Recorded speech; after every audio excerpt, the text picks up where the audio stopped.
Hello friends, welcome back to my YouTube channel. तो आज हम डिस्कस करने वाले हैं TDS on sale of property. यानी कि इंडिया में आप जब भी sale and purchase of property करते हो तो एक टैक्स का एक इम्पॉर्टेंट पार्ट रहता है। तो इन इनकम टैक्स ये जो ट्रांजैक्शन हुआ है sale and purchase of property, उसके लिए फॉर्म 26Q भी भरना रहता है, टैक्स भी भरना रहता है। तो इस वीडियो में हम पूरा ही new updated process step by step जानेंगे। तो बने रहे अंत तक, वीडियो बहुत ही इम्पोर्टेंट होने वाला है। तो ऐसे इम्पोर्टेंट वीडियोस के लिए आप मेरी चैनल को सब्सक्राइब करें। तो आइए चलो स्टार्ट करते हैं कि ये जो ट्रांजेक्शन हुआ है TDS on sale of property के लिए हमें क्या कंप्लायंस करना है। तो फर्स्ट ऑफ ऑल यहाँ पे थोड़ा बहुत बैकग्राउंड जान लेते हैं। जैसे मैंने बताया कि बाइंग एंड सेलिंग अगर प्रॉपर्टी होता है इंडिया में तो टैक्स एक इम्पोर्टेंट पार्ट रहता है। तो इनकम टैक्स में ये जो ट्रांजैक्शन हुआ है वो कवर्ड होता है अंडर सेक्शन 194IA। उसके तहत यहाँ पे टैक्स जो लगता है वो है tax deducted at a source, यानी कि टीडीएस। मतलब ऐसा है कि जब भी कोई बायर बाय करता है इमूवेबल प्रॉपर्टी, यानी कि बिल्डिंग है और पार्ट ऑफ अ बिल्डिंग है और कोई लैंड है, बट यहाँ पे एग्रीकल्चर लैंड इंक्लूड नहीं होती है। तो जो बायर बाय करता है इमूवेबल प्रॉपर्टी एंड उसका sales consideration more than ₹50 lakhs है, तो यहाँ पे बायर की रिस्पॉन्सिबिलिटी बन जाती है कि वो जो सेलर को पेमेंट करे वो at the rate of 1% TDS काट के पेमेंट करे। यानी कि यहाँ पे एग्जाम्पल से फॉर एग्जाम्पल कि यहाँ पे जो भी एक प्रॉपर्टी का कोई डील हुआ है और उसका सेल्स कंसिडरेशन है ₹60 लाख, यानी कि ये जो सेल्स कंसिडरेशन है वो ₹50 लाख से ज़्यादा है। तो यहाँ पे बायर की रिस्पॉन्सिबिलिटी बन जाएगी कि उसको एट द रेट ऑफ 1% के हिसाब से टैक्स काट के सेलर को पेमेंट करना है। तो यहाँ पे जो मेन रिस्पॉन्सिबिलिटी आ जाती है वो है ऑन बायर। बायर को टीडीएस काट के ही सेलर को पेमेंट करना है। तो इन इनकम टैक्स बायर ने ये जो टीडीएस काट के सेलर को पेमेंट किया है, तो बायर की रिस्पॉन्सिबिलिटी है कि ये टीडीएस का पेमेंट भी गवर्नमेंट को करना है।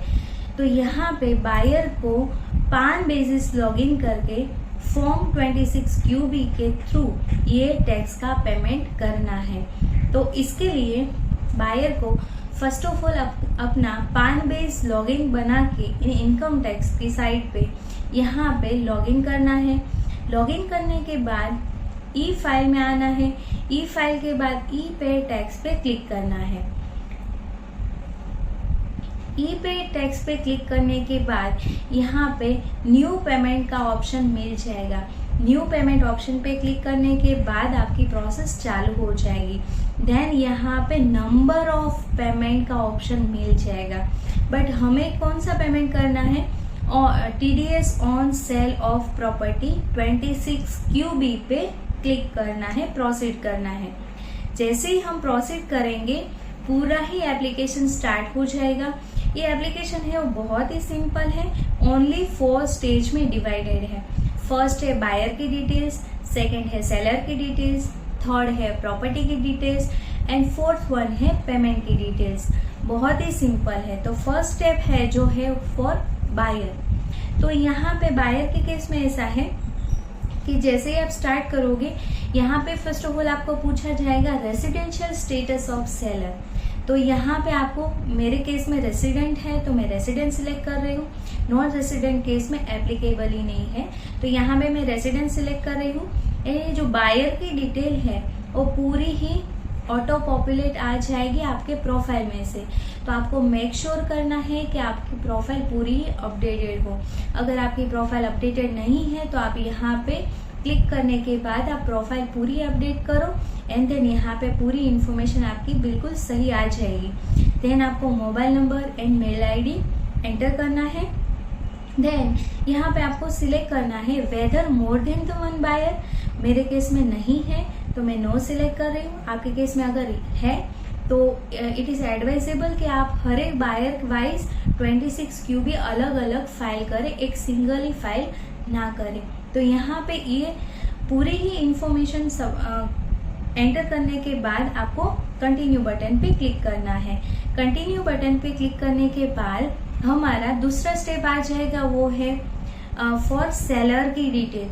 तो यहाँ पे वापस से residential status of seller, yes resident. Then आप जैसे ही सेलर का नाम एंटर कर, पैन नंबर एंटर करोगे, यहाँ पे नेम वो सब कुछ ऑटो पॉपुलेट आ जाएगा। एंड देन आपको सेलर का एड्रेस भी यहाँ पे अपडेट करना है, डिटेल डालनी है। देन पूरी डिटेल ऐड करने के बाद mobile number and mail ID, and then यहाँ पे वापस से सेम क्वेश्चन कि यहाँ पे more than the one seller है।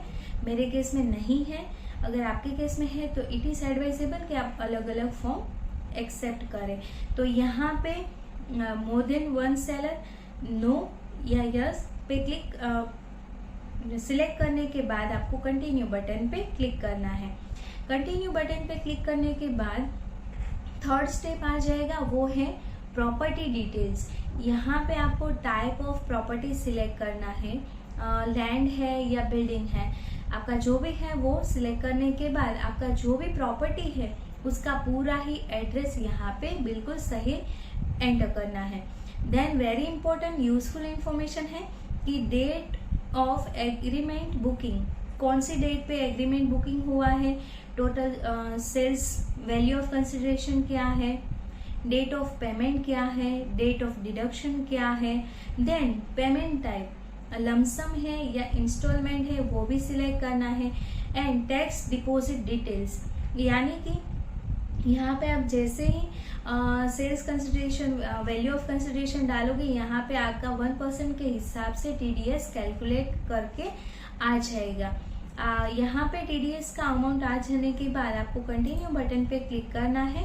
देन फोर्थ स्टेप पेमेंट का आ जाएगा। तो यहाँ पे पेमेंट के लिए वेरियस ऑप्शन अवेलेबल है, नेट बैंकिंग है, डेबिट कार्ड है, payment at a bank counter है, आरटीजीएस है, पेमेंट गेटवे है, पूरे बहुत सारे ऑप्शंस आ जाएंगे। आपको जो भी रिस्पेक्टिव ऑप्शंस जो कन्वीनियंट है उसके हिसाब से आपको टीडीएस का पेमेंट कर देना है। आप जैसे ही टीडीएस का पेमेंट करोगे आपको कंटिन्यू बटन पे क्लिक करना है। कंटिन्यू बटन पे क्लिक करने के बाद आपका पूरा ही टीडीएस का पेमेंट हो जाएगा। तो अभी जो टीडीएस का पेमेंट हुआ है तो उसके लिए रिसिट स्टेटमेंट हमें कैसे डाउनलोड करना है, उसके लिए फर्स्ट ऑफ ऑल आपने जो लॉगिन सिंपल किया है वही करना है। देन ई फाइल में ई पे टेक्स्ट में ही आना है। देन यहाँ पे आपको 3 ऑप्शन मिल जाएंगे, सेव्ड ड्राफ्ट, जनरेटेड चलन एंड पेमेंट हिस्ट्री। तो आप पेमेंट हिस्ट्री पे क्लिक करोगे, यहाँ पे आपने जो भी पेमेंट नंबर ऑफ किया है वो मिल जाएगा। यहाँ पे 3 डॉट जो दिखा है वहां से आप receipt as well as download statement भी कर सकते हो। तो ये यहाँ पे फॉर्म 26 क्यूबी के थ्रू आपने टीडीएस का पेमेंट कर दिया है। यहाँ पे पेमेंट कंप्लायंस कंप्लीट होता है। एंड ये जो 26 क्यूबी है वो एक बेस बन जाता है कि आपने जो भी एक सेलर का टीडीएस काटा है वो आपने पे कर दिया है। बट यहाँ पे बायर की रिस्पॉन्सिबिलिटी खत्म नहीं होती है। इसके बाद फॉर्म 16B भी सेलर को सबमिट करना रहता है। ये पेमेंट होने के बाद 3 to 4 वर्किंग डेज में वो भी अपडेट हो जाता है एंड वो आपको ट्रेसिस की साइट से लॉगिन करके डाउनलोड करना रहता है। तो मैं अगली वीडियो बनाऊंगी फॉर द सेम कि आप कैसे फॉर्म 16B डाउनलोड कर सकते हो। तो पूरा ही डिटेल में वो भी वीडियो रहेगा। तो इस वीडियो में बस इतना ही। मैं उम्मीद रखती हूँ कि आपको पूरा समझ में आया है। अगर आपको कोई भी क्वेरी है देन जरूर आप मुझे कमेंट करके पूछ सकते हो। अभी मिलते हैं नेक्स्ट वीडियो में। Till then stay healthy, stay wealthy. Thank you for watching. Thank you.